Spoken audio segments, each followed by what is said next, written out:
E voltamos a falar das suspeitas envolvendo o Ministério da Educação, um suposto favorecimento indevido a administradores, a prefeitos de cidades que chegavam ao gabinete do ministro Milton Ribeiro indicados por pastores evangélicos.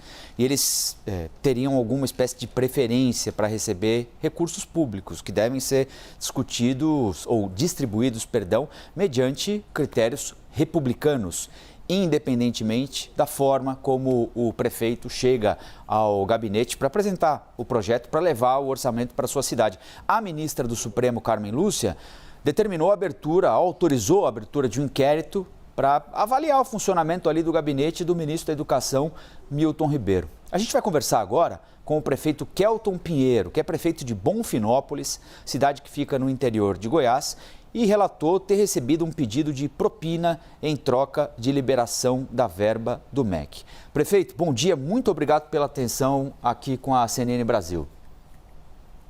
Bom dia, Rafael, bom dia a todos que estão aí nesse momento nos acompanhando. Prefeito, quem é que lhe fez pedido de vantagem indevida e que vantagem era essa? Olha, eu fui abordado, é bom deixar claro, não foi no Ministério, foi após uma reunião no Ministério, da qual participava o pastor Arilton, em um restaurante, onde ele me procurou. Olha, prefeito, você viu lá que nós temos a proximidade no governo, no Ministério, e eu consigo liberar o recurso para a escola que você quer, mas em torno de 7 milhões, mas você precisa pagar para mim agora, hoje, 15 mil reais. Eu vou fazer por 15 mil reais para você, porque você está aí com o pastor Gilmar, mas para os outros eu cobro mais caro. Então, isso foi para palavras desse, então, suposto pastor. Eu não acredito que uma pessoa que seja pastor teria coragem de fazer uma atitude como esta. O que me deixou mais indignado foi que falou para mim que teria que ser feito o pagamento naquele dia, senão ele não poderia garantir a verba, porque ele não confia na classe política, que os políticos são desonestos e que não têm palavra, então que não poderia fazer para pagar depois. Prefeito, bom dia. Eu imagino que o senhor estivesse numa reunião justamente para fazer esse tipo de pedido. Eu queria saber, o pedido de dinheiro era para quê na sua cidade? Quais são as condições da sua cidade? O senhor acha que se não tivesse essa tentativa de extorsão, não fosse essa tentativa de extorsão ou suposta tentativa de extorsão, o senhor teria conseguido esse dinheiro? O recurso foi pedido para a construção de uma escola maior, uma escola padrão, uma escola que tenha ambientes adequados ao ensino-aprendizagem. Eu já fui secretário de Educação, então conheço o trâmite que é necessário junto ao FNDE para a liberação de recursos do MEC. E nós, inclusive, já havíamos cadastrado no PAR, que é o sistema web disponibilizado pelo FNDE, para cooptar esses recursos. Nós já temos esse cadastro lá, dentre outros pleitos que a gente tem também, como mobiliários e equipamentos para melhorar as escolas. Então, o que tecnicamente é necessário fazer, nós fizemos e colocamos no PAR. Mas como esse senhor insistentemente disse que teria condições de acelerar esse processo, eu falei, olha, se for dentro da legalidade, não vejo problema nenhum. E por esse motivo participamos lá daquela reunião. Mas quando foi pedido essa contribuição, nós dissemos para ele que muito obrigado, que não teríamos necessidade. Agora, não sei responder se, por não ter feito esse pagamento a esse pastor, até hoje não tivemos analisado o nosso processo. Não posso afirmar isso de maneira nenhuma. Eu acredito ainda nos critérios técnicos do Ministério, pois ali deixei muitos colegas que trabalham ali com muita seriedade. O pastor pediu para o senhor comprar Bíblia também. Em que circunstância, prefeito?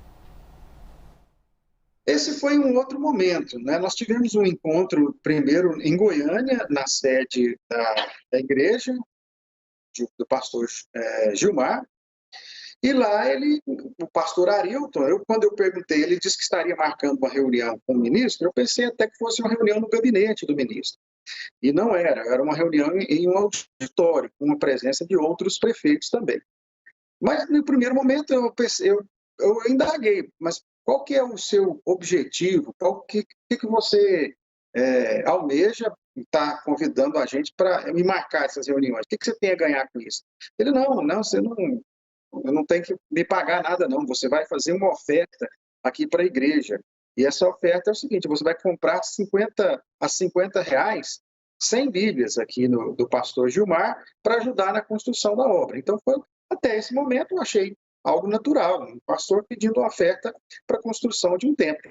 Eu falei, perdão, 1.000 Bíblias a 50 reais. Eu falei, olha, eu não tenho condições de comprar as 1.000 Bíblias, né? Que eu tenho que ter uma oferta pessoal. A prefeitura não pode fazer esse tipo de despesa. Mas aí umas 100 Bíblias, eu acredito que eu posso, como cristão, contribuir também. Então foram coisas diferentes, diferentes momentos. Nosso analista de política, Gustavo Uribe, vai participar dessa conversa. Uribe. Prefeito, bom dia. Prefeito, em algum momento o pastor Arilton ou o pastor Gilmar, eles citaram o nome do ministro da Educação, de que ele tinha ciência desses pedidos para as igrejas de ajuda? Olha, citar o nome diretamente, não. Mas os pastores estavam do lado do ministro na mesa. Inclusive, a fala do ministro nessa reunião foi justamente ao contrário do que os pastores me propuseram. O ministro fez um discurso de transparência, de um governo transparente, de combativo à corrupção, inclusive frisando que me vem fresco à memória, de que não havia necessidade de interlocutores, de lobistas, de intermediários entre prefeituras e o ministério. Porém, esses pastores, o que me causou estranheza foi que esses pastores estavam do lado dele na mesa, sentado à mesa de autoridades. Inclusive, disse isso ao Arilton. Falei, pastor, mas isso que você está me propondo vai totalmente contra o que o ministro falou agora há pouco na reunião. E ele disse, não, mas no Brasil as coisas funcionam assim. Então, isso são palavras do pastor. Não tive um contato individual, nem separado com o ministro, nem uma proximidade, a não ser a reunião lá no auditório do Ministério. E o contato foi somente com esses pastores que se diziam amigos do presidente e pastor também do MEC, o ministro do MEC, Milton. Prefeito, só para esclarecimento, eles se diziam amigos do presidente Jair Bolsonaro e em algum momento também eles falaram, tentaram lhe convencer, dizendo como seria o processo dentro do MEC, envolver funcionários?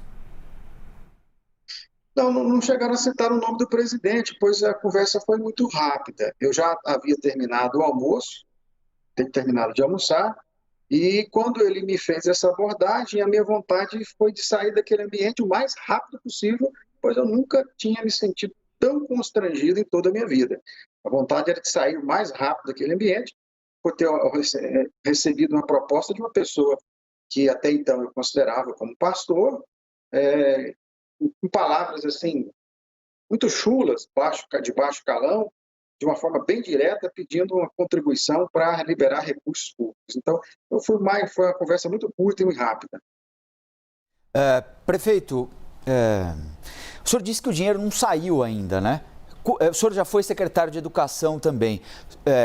Pela média que o senhor tem de outras oportunidades, de conhecimento desse tipo de trâmite, entre apresentar um projeto e o Ministério da Educação dizer, olha, eu vou liberar ou eu não vou liberar porque o projeto é inconsistente, não tem isso, não tem aquilo, conserte que eu vejo o dinheiro.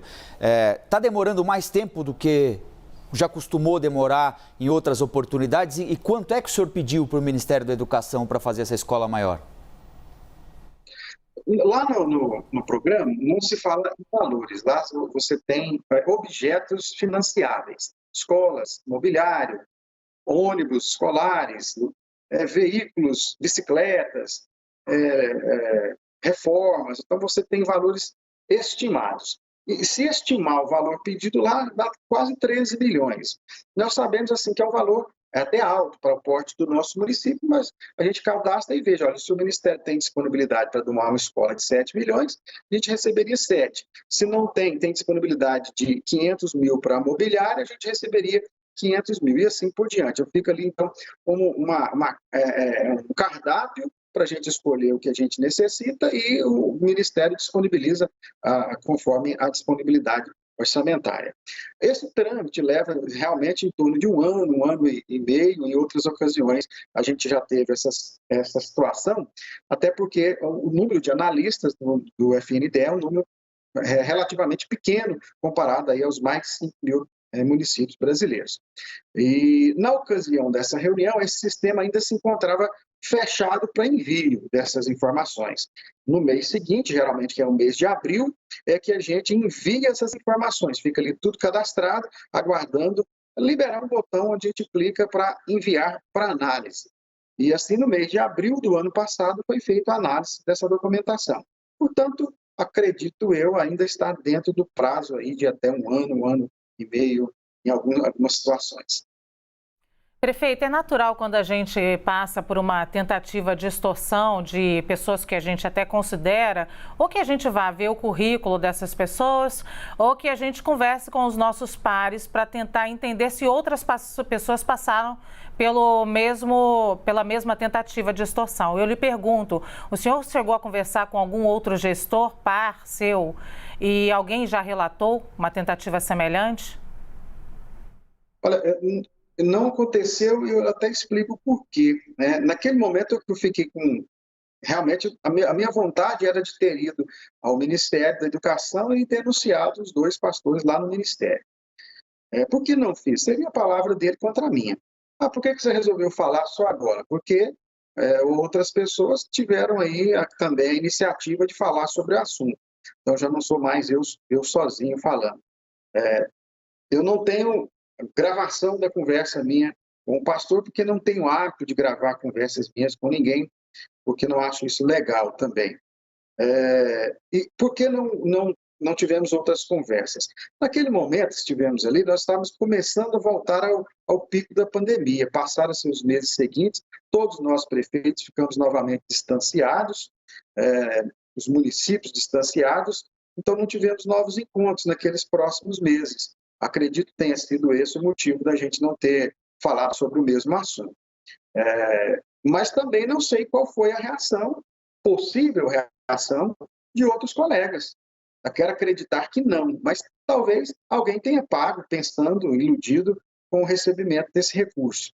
E talvez não tenha recebido pelo que pagou, ou até tenha, não posso dizer, não posso afirmar. Pode ter sido também um motivo pelo qual todo mundo estivesse achando, só eu que vou ser beneficiado com isso. Eu vou pagar, eu vou me garantir, vou garantir o meu município. E ali, não sei também se propositalmente, naquele almoço estavam prefeitos desconhecidos por mim, prefeitos de outros estados do Brasil, que nós não tivemos um rápido contato apenas naquele dia. Para a gente encerrar, aí em Bonfinópolis, o senhor tem... Quantos alunos na rede municipal? Essa escola que o senhor pretende construir vai atender quantas crianças? Olha, nós temos aqui em torno de 1.400 alunos. A escola era uma escola para atender um público de 300, 350 alunos, para funcionar em tempo integral. Seria para substituir um dos prédios que nós tínhamos naquela ocasião em situação precária.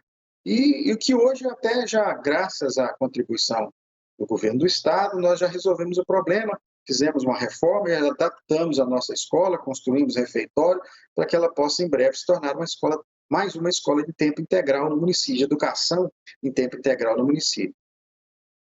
Bom, então a gente conversou aqui com o prefeito Kelton Pinheiro, de Bonfinópolis, interior de Goiás. Prefeito, muito bom dia, bom trabalho aí ao senhor e obrigado pela atenção com a CNN mais uma vez, viu, prefeito?